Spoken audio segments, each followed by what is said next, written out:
Ashamaa harka fuudhee jaalatamtootaaf kabajamtoota hordoftoota chaanaalii kootii akkam jirtan nagaa jirtanii afayyaa kootii galata waaqayyoo baga nagaa taatanii isinillee akka nagaa taatan abdiin qaba. Caama keessan jira uffannaa kootiitti akka naarree abdiin qaba sababni isaatis ribaa ka'ee adoo ifachuudhaaf alan jira waan ta'eef qullaa dhuftee maal akkanaan jettaniin barbaadu. Akkas isiniin jedha.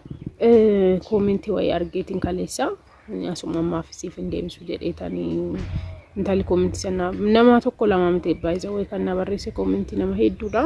Suuta isiniif kan hojjedhan hunduma keessaniif jechuudha. Gaafii kan na gaafattan jirtu gaafii adda addaa amma hin danda'emoo anis gaafii keessa isiniif kan deebisa waan isin naan jettan hundumaayyuu hojiirra nan oolcha jechuun barbaada. Akkuma isiniin jedhe yeroo baay'ee nama subscribe na godhe osoo hin taane kan na fayyadu nama viidiyoo kiyya ilaalu nama tokkos nama lamas yaa ta'u namni yaada kiyya naaf hubatu keessattuu shamarran biyya arabaa jirtan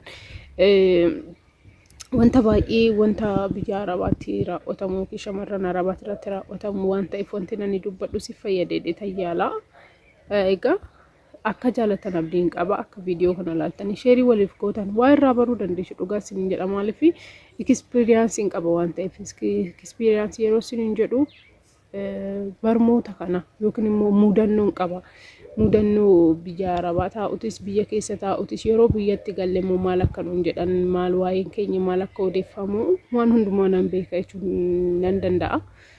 Bara baay'eedhaan achitti dabarsee baay'een keessaniin beektan viidiyoo kiyya guyyaadhaan hojjedhu irratti yeroo hundumaa jireenya koo biyya keessa jireenya koo biyya arabaatti dabarsu waan baay'eedha jechuudha.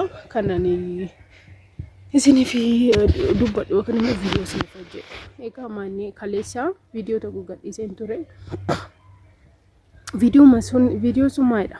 Viidiyoo sun wanti inni jedhu maatiin kiyya jettee mucayyoota akkatu maatiin kiyya. Koomenti isin ilaaluu ni dandeessu. Hin argitu waan ta'eef koomentiin dhoksaa miti fuullee jira waan ta'eef jechuudha. Maal jettee na barreessite nama lama koomentii lamaan irratti hojjedhe viidiyoo kaleessa darbe jechuudha. Takka maatiin kiyya jette obboleewwanuma kiyyaaf maatii kiyyatu na harkaa fixee qarshiidha. Erga nanni qarshii kiyya fixee booddee immoo isheen qabachuun beektu birrii keessi fachi goote qarshii kee fixee jirta naan jedhanii ofuma isaaniitii na waqqasu naan jette. Isheen lammaffaan immoo sababii obboleewwaniif maatii kiyyaatiif jedhee biyya arabaatti deebi'uuf ani sammuun kiyya nama raataa jira. Sababni isaatis isii waan tokko yeroo nani dubbadhu yeroo nani aaree waan tokko dubbadhu shamarran biyya arabaatti dhufta sammuun keessa sirrii yaadu nuun jedhu naan jedhu maatiin kiyya jette. Guys yeroo maatiin keessan akkasiniin jedhu namni fageenya immoo maal akkasiniin jedhu hubachuu ni dandeessa yaaluu ni dandeessa yaaduu ni dandeessanii by the way jechuudha dhugaa dubbachuudhaaf taanan eenyu Itoophiyaa irratti jechuudha maatii isaanii obboleewwan isaanii kan araban deemne yoo dhabanii jechuudha durbiin isaanii kan araba deeme hin dhabamtu. Durbiin isaanii jechuun nama qabeenya akkamitu qabaatan mee ilaalame zariin isaanii araba deeme hin beeku namni biyya arabaa hin qammasne hin jiru jechuudha. Shamarreen maatii ishii uffata haa ta'u qarshii haa ta'u shaampoo haa ta'u qibaatii haa ta'u shittoo haa ta'u wanta biyya arabaa faamilii ishii hin qammasiisne yookiin hin argisiisne hin jirtu jechuun barbaada. Akka waliigalaatti namni kamiyyuu uffata biyya anfiraayyuu hin qabne jechuudha. Isinitti maali anfiraayyuu hin qabne biyya baadiyyaa keessaa ba'anii uffata biyya arabaa kan uffatanii beeku jiru shittoo biyya arabaa dibatanii kan beekan jiran sababni isaatis firri isaanii fidaaf jechuudha. Nuti shamarran biyya arabaa deemnee hin finna waan hundumaa wanta baay'ee finnee gara biyyaatti jechuudha. Egaa har'a wanti ani dubbachuu barbaade maalidha? Shamarree takkatu jira yeroo hundumaa waa'ee kana irra deddeebitee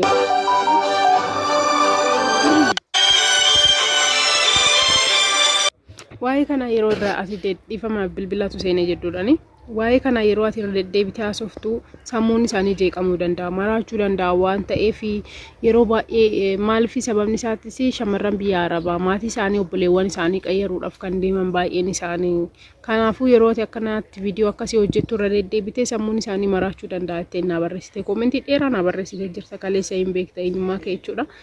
Egaa ani wanti tokko jechuudha wanti nan isiniif jechuu barbaadu akka isin maraattaniif miti.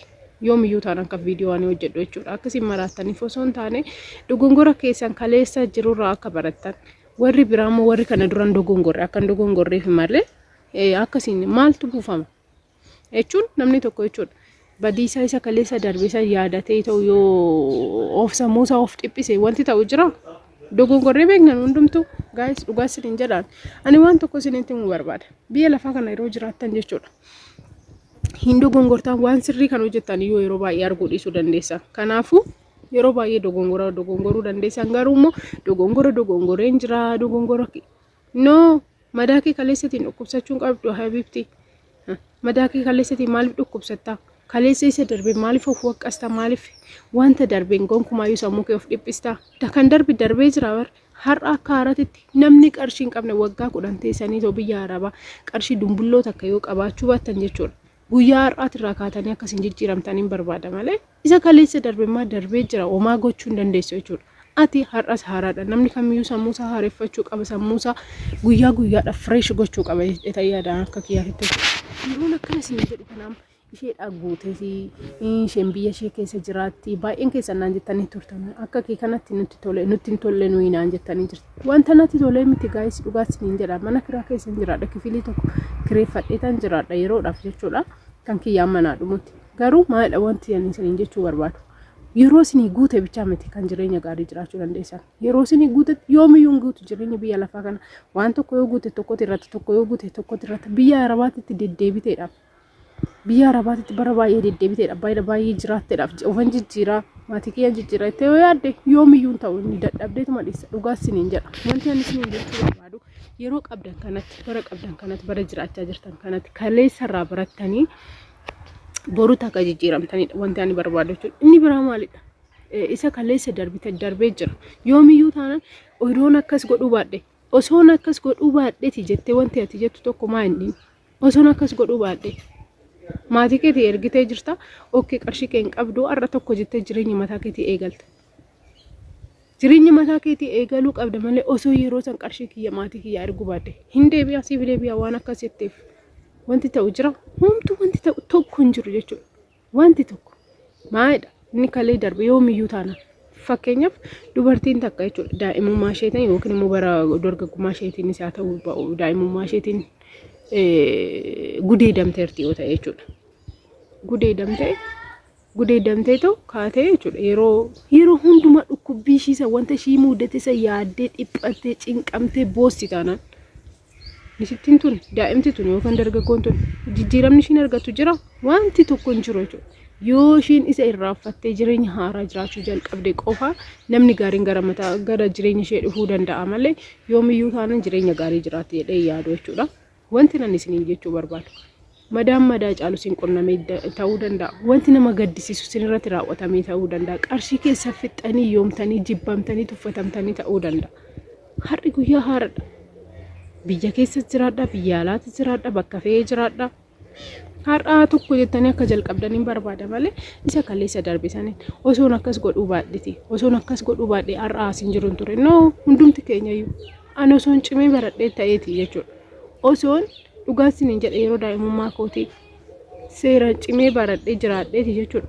Biyya arabaattis hin deemu jireenya mataa kootii yoo naqaatan jiraachuu jalqabe.